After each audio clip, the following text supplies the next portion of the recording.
Еттің туы жалтылдап, жылмайман тұрады. Сол төменесте ашылды, елердің біз ұланы. Забыт и ничто не забыто. Горящая надпись на глыбе гранита, поблекшими листьями ветер играет, и снегом холодной венки засыпает. Но словно огонь, подножие гвоздика, никто не забыт и ничто не забыто. Тоғызыншы мамырда гүл қоямын алау қабырға, ессе алып атамды, ұн қосамын дабырға.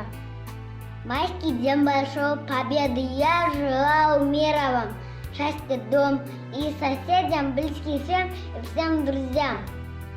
Даламыздың даңқысы, балауса гүлбағын қыз, жанын қиып халық үшін, ағып түскен ақ жұлдыз. Совасы мужество пою, совасы пор, совасы раны, сосы счастливую мою, семой покон вам, ветераны. Әлия қапамыз, бауыр жанда ятамыз, фашистерден отанды, қорғап батыр атанды. Тосты бәйі құлағын, дойыз тесті сияғын, бейбіт күні бәйіде, жеңіс күні сияғын. Нужен мир.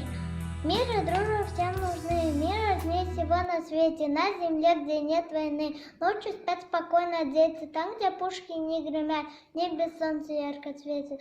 Нужен мир для всех ребят, нужен мир на всей планете.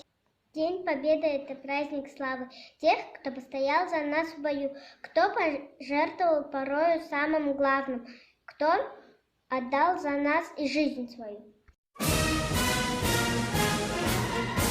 Поздравляю с величайшим праздником, с Днем Победы. Желаю только мирных дней и добрых вестей, солнечного неба над головой и спокойствия в каждый дом.